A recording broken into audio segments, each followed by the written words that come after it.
our country more divided than ever. Why? Because we don't know one another. We don't understand why people who are different from us think about things in different ways, and we're not even willing to try to understand. But maybe a new documentary series will help us change that. It's called The Election Effect. It follows a group of high school students from different social and political backgrounds and looks at how the 2016 election affected each one of them. Since the election, I think now more importantly than ever, visibility is a big key factor that we need to fight this fight. Love isn't a partisan issue. It would be really hypocritical for me to say that I don't think that we should have dialogue between both sides, since I'm a really big advocate for awareness for my kinds of issues. It's definitely more important to have conversations and to have friends even who have different opinions. Teachers that I have a lot of respect for went out of their way to say, well, I can't believe what just happened. If you voted for Trump, you're a bigot, or you're a racist, or you're xenophobic. And that really hurt me. There are strong divisions in this country. So in my future career, I hope to help begin to mend those divisions, and it starts by just talking to people. The two young men you saw in those clips, Noah Ambrose and Wesley Smith, join me now. Welcome to both of you. Hi, thank you so much for having me on. Thank you for being here and having an important conversation. Wesley, I'll start with you because, you know, I really think that change in this country has to start with your generation, because the older generation, their opinions about one another seem to be set in stone. Why is that, do you think? Well, I certainly think that's just the way that things progress, and I think you're right. I hear the clip from Noah, and it honestly just makes me smile, and really that is the way that we make change. Is our parents weren't necessarily exposed to all of the same ideas that our generation is, but it's important to remember also that their generation came very far, and the recency of some of these issues. And so when I look at things, and it's hard to sometimes under this administration to be optimistic, but for those reasons, and I have a lot of faith in this generation, I am optimistic for the future.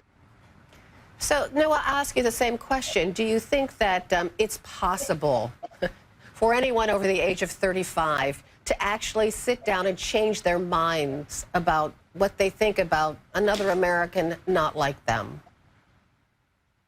Oh, well, of course. I know that my parents especially have come a long way since I've come out as gay to them.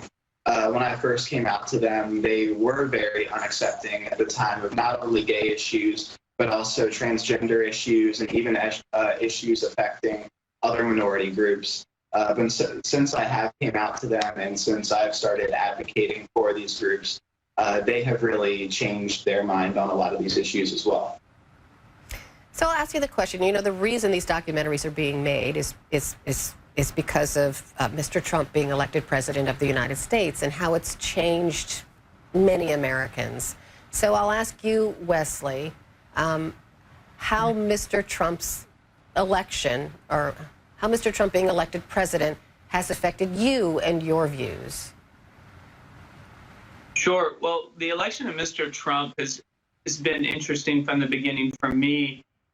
I was raised Republican, conservative, and Mr. Trump's election and action has actually really made me question my views, and I think it's strengthened my views in a lot of ways. More than ever now, I'm all about person over party. I could care less if someone is a Democrat or a Republican. What are they going to do? And like Noah mentioned, are they going to stand up for the minorities in our country that have been subjugated for so long? And Mr. Trump's election has really told me that we can't take anything for granted. We have to stand up for what we believe in. We have to, when we think that a good person is running for political office, we need to show our support for them, and we need to talk to others about why we feel they should be elected. That is so important. In Trump's election, it really just is, it is, like I said, you know, concerning at times, and we can get down, but there is reason for optimism as well. So Noah, the same question to you. How has Mr. Trump being elected president changed your views? Well, I think that since the election and since Trump becoming president, it has very much strengthened my views, and it has made me more aware and a better activist and advocate in general for my issues. I've seen a lot of my friends become very scared since the election and very worried, and there are reasons to worry. We have seen time and time again the Trump administration rolling back protections at the highest levels, non-discrimination protections, not only for LGBTQ individuals, but for individuals of other minority groups as well. We've seen President Trump attack our transgender men and women in uniform, saying that he doesn't want them to serve and doesn't think that they should be able to serve.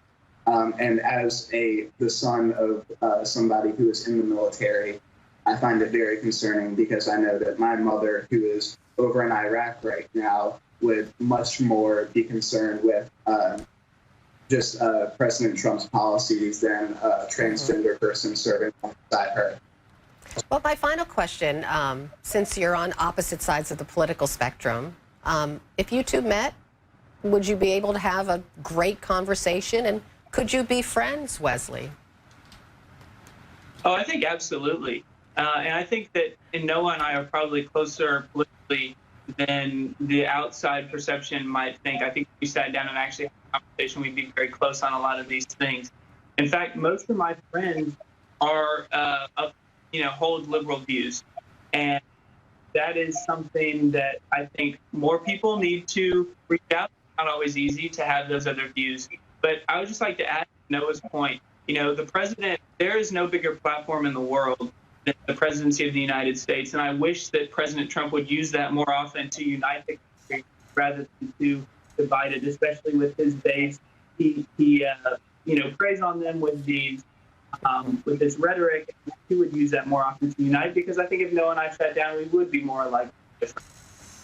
Okay, well, that sounds awesome. And thanks to you both for participating in this project, because I do think it's important. And thanks for being with me today. Noah, Ambrose and Wesley Smith.